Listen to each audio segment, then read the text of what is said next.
Good morning students. पिछली बार हमने किया था residential status and incidence of tax.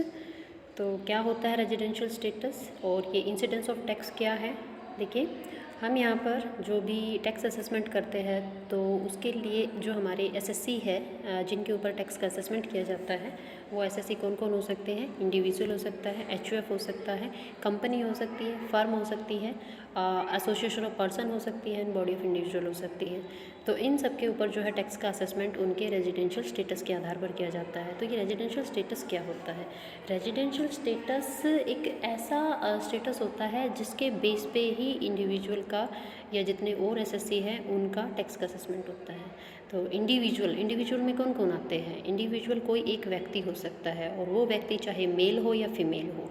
अब देखते हैं कि एज बार भी हमें यहाँ देखना होता है कि अगर किसी इंडिविजुअल की जो इनकम है एग्जम्पशन लिमिट से ज़्यादा होती है और वो जो लिमिट क्रॉस हो जाती है तो उसके ऊपर टैक्स का असेसमेंट किया जाता है। टैक्स का असेसमेंट करने के लिए यहाँ पर जो टैक्स स्लैब होती है, हर साल हमारा जो बजट आता है तो उसमें वो टैक्स स्लैब दी गई होती है। उस टैक्स स्लैब के बेस पे हम यहाँ टैक्स का असेसमेंट करते हैं। तो जो इंडिविजुअल है उसमें 3 कैटेगरी होती है एज के अकॉर्डिंग। एक तो होती है लेस देन 60, एक होती है more than 60 but less than 80 और एक होती है मोर देन 80। तो जो लेस देन 60 होते हैं उनको हम नॉर्मल इंडिविजुअल बोलते हैं, मेल या फीमेल। उसके बाद जो 60 और 80 के बीच में आते हैं उनको हम सीनियर सिटीज़न बोलते हैं और जो 80 साल से ऊपर होते हैं उनको हम सुपर सीनियर सिटीज़न बोलते हैं।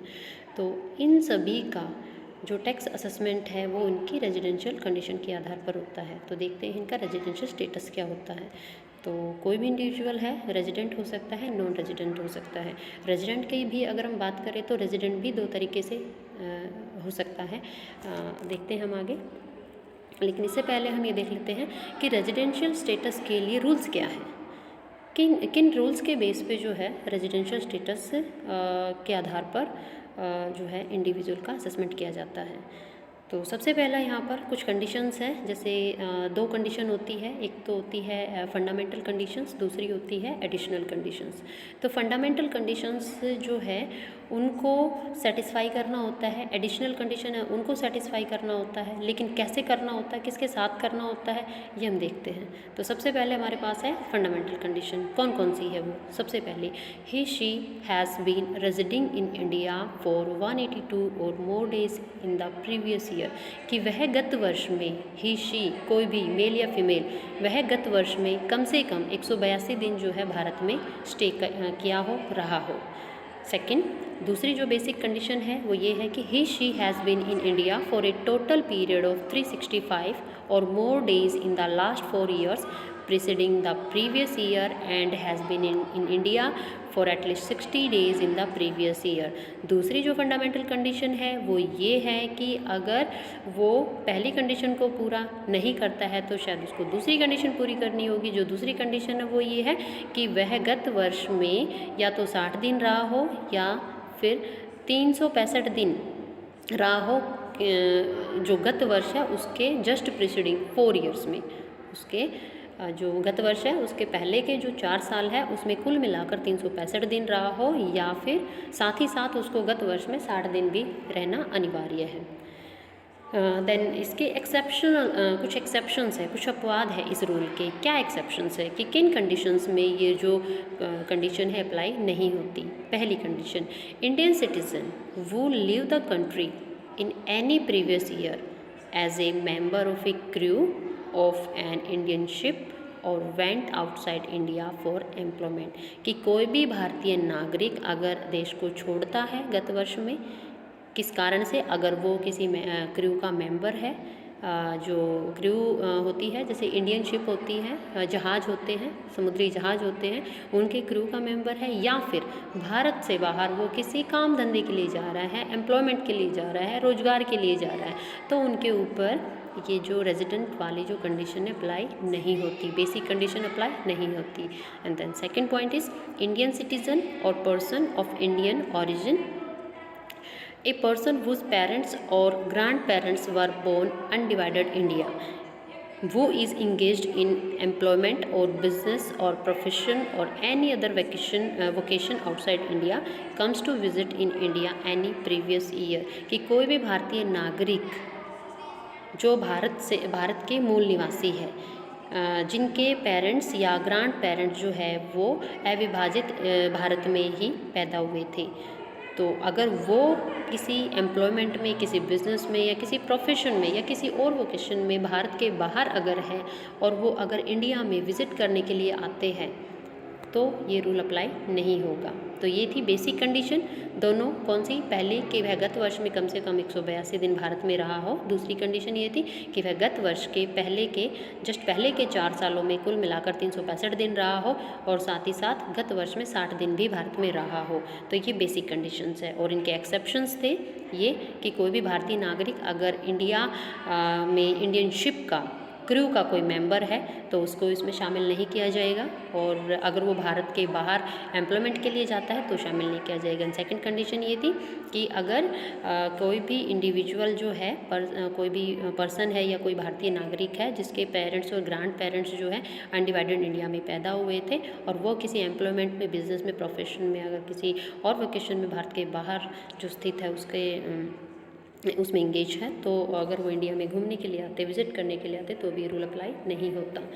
नेक्स्ट अब आता है ए रेजिडेंट इंडिविजुअल या HUF। रेजिडेंट इंडिविजुअल या HUF, हिंदू अनडिवाइडेड फैमिली में बी ऑर्डनरीली रेजिडेंट और not ordinarily resident in India. हम यहाँ पर देखते हैं कि जो रेजिडेंट की जो कंडीशन है उसमें 2 कंडीशन और होती है कि रेजिडेंट ऑफ इंडिया, उसको 2 पार्ट्स में हम डिवाइड कर सकते हैं। रेजिडेंट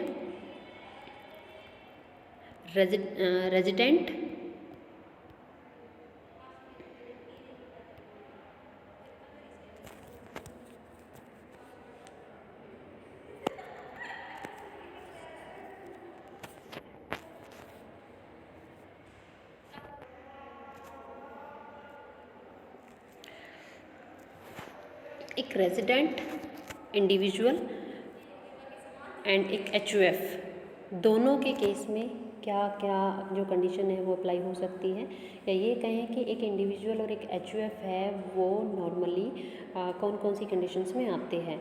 तो देखिए, अगर हम इनको ये कहते हैं कि ये रेजिडेंट है, इंडिया के रेजिडेंट है, भारत के जो है निवासी है, तो वो जो निवासी होने की जो कंडीशन है वो भी 2 तरीके से देखी जा सकती है। एक तो पहला तरीका है कि resident and ordinarily resident, and second one is resident and not ordinarily resident. दोनों ही केसेस में ये अप्लाई होगी, एक इंडिविजुअल के केस में भी और एक HUF के केस में भी। Then both the following condition need to be satisfied for an individual कर्ता of HUF to be ordinarily resident in India under section 6।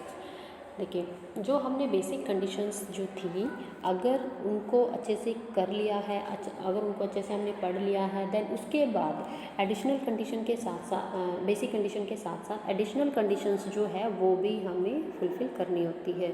तो एडिशनल कंडीशन कौन कौन सी है?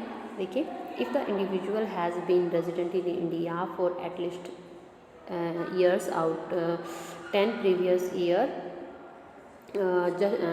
preceding the relevant previous year 2 years.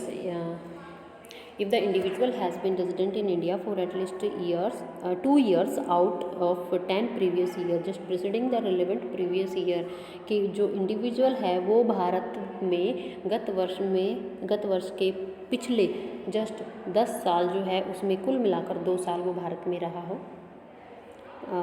उसके बाद if the individual has been in India for 730 days or more in the seven previous year preceding the relevant previous year, अगर वह individual Bharat में जो गत वर्ष के जस्ट पहले के जो 7 साल है उसमें कुल मिलाकर 730 दिन भारत में रहा हो, तो अगर ये दोनों एडिशनल कंडीशन भी सेटिस्फाई हो जाती है तो वो भारत का रेजिडेंट माना जाएगा। देन आता residential status of Hindu undivided family. Hindu undivided family का जो रेजिडेंशियल स्टेटस है वो हम देख सकते हैं कि ये रेजिडेंट भी होते हैं और नॉन रेजिडेंट भी होते हैं। ए रेजिडेंट कैसे होते हैं? ए HUF can be resident in India only if it controlled and managed Holi और पार्टली इन इंडिया। जो एचयूएफ है वो भारत का रेजिडेंट तब माना जाता है जब वह कोई भी जो काम जो वो कर रहा है वो या तो फुल्ली या पार्शली कंट्रोल कर रहा है इंडिया से। नॉन रेजिडेंट कब होता है? If the control and management of its affairs are wholly outside India then an HUF would be considered as non resident. अगर एचयूएफ अपना कोई भी काम जो है, कोई भी मैनेजमेंट है, कंट्रोल है, वो भारत के बाहर से कर रहा है तो वो नॉन रेजिडेंट कहलाएगा।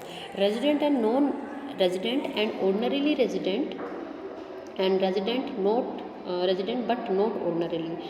देन रेजिडेंट कौन होता है? If the HUF is resident then the status of karta determines whether it is resident and ordinarily resident.